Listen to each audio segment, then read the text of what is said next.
창세기 37장 1절에서 4절입니다. 야곱의 자녀들 이야기. 야곱의 가정을 말할 때 심리학을 전공한 많은 분들은 야곱의 가정을 많이 이야기합니다.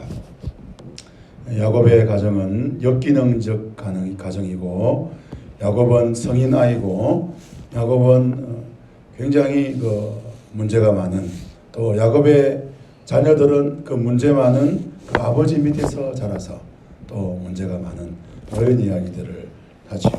오늘 우리가 읽었을 때에 그런 느낌이 이제 들기 시작합니다. 야곱이 가나안 땅, 곧 그의 아버지가 거주한 땅에 하였으니, 이렇게 하면서 2절에 야곱의 족보가 나오지요. 창세기는 족보 이야기라고 말씀을 드렸습니다. 족보.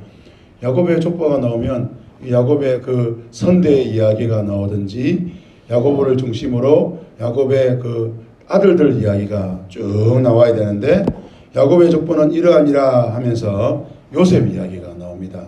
르우벤이 아닌 요셉 이야기가 나오죠. 왜냐하면 이제 창세기 37장부터 이제 애굽으로 가야 되는 이제 그런 하나님의 인도하심, 하나님의 섭리를 이제 누리고 이제 경험해야 되는데, 그 하나님의 섭리하심의 그 중심이 요셉입니다.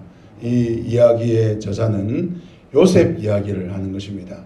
야곱의 믿음이, 야곱의 그 계보가 요셉으로 이어지는 것을 이야기하죠. 그러면 요셉, 17세 소년 요셉에 대한 이야기가 나오는데, 첫 번째 이야기가 바로 그의 형들 이야기하는 것입니다. 형들 비라와 실바의 아들과 더불어 양을 치는데, 그들이 어떤 잘못을 했는지는 잘 모르겠지만 그 잘못을 아버지에게 말하더라, 이런 것입니다. 2절에. 그리고 3절에 보면 또 요셉과 그 야곱의 관계를 설명하는데, 갑자기 이제 야곱이라 하지 않고 이스라엘이라 하죠. 우리가 이제 창세기에서 이후로 야곱이라고 할 때도 있고 이스라엘을 할 때가 있습니다. 노년에 가면 갈수록 이스라엘이죠. 하나님께서 하나님의 뜻을 이룰 때, 야곱을 통하여 하나님의 뜻을 이룰 때는 이스라엘 이름을 사용합니다. 그 이제 어떻게 하냐?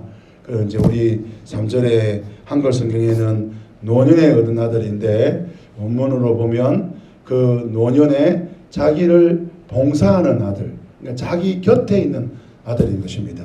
그 아들이 자기 곁에서 자기의 어떤 일상의 일들을 심부름해주고 물을 갖다 준다든지, 예를 들면 이런 거죠.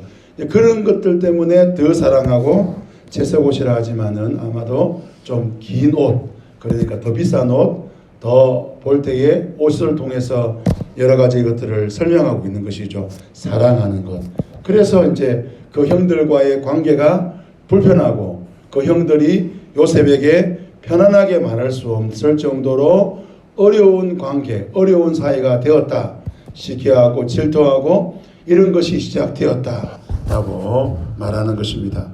이런 걸 통하여 요셉이 어떻게 됩니까? 결국에는 요셉이 형들에 의해서 애굽에 팔려가는 것입니다.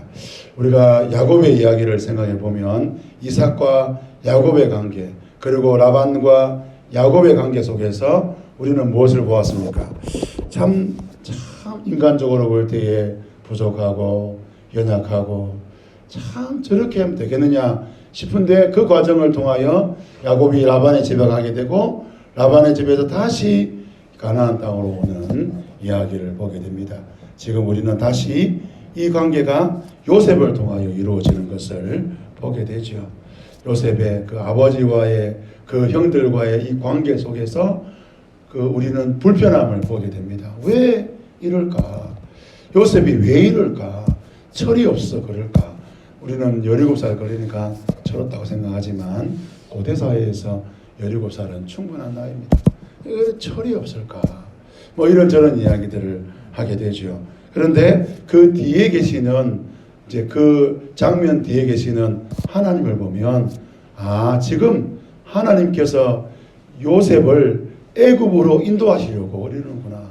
애굽의 국무총리로 세워서 이스라엘 민족을 구원하시려고, 그리고 이스라엘을 70명의 사람 가족을, 대가족을 이제 장정만 60만 명의 대민족을 이루시려고 지금 이렇게 하시는구나 라는 것을 보게 되는 것입니다. 우리의 삶이 그렇습니다. 왜 이럴까? 질문해 보면 답이 나오지 않습니다. 그러나 우리는 항상 우리의 사건과 상황 뒤에 계시는 하나님을 떠올려 보면, 하나님께서 지금 일하고 계시는구나. 요셉이 이렇게 하고 있는 것이 아니라, 요셉의 형들이 이렇게 하는 것이 아니라, 야곱이 이렇게 하고 있는 것이 아니라 그 뒤에 계시는 하나님을 우리가 보게 되는 것이죠. 하나님께서 오늘도 저와 여러분 가운데 일하십니다. 그래서 우리는 이해할 수 없는 여러 가지 사건 속에서 그 뒤에 일하고 계시는 하나님을 우리는 기억하고 하나님의 인도하심 가운데 있음을 우리가 믿고 이 하루도 믿음으로 승리하시는 복된 성도가 되시기를 주님 이름으로 축복합니다. 개인적으로 기도하시다가 돌아가시겠습니다.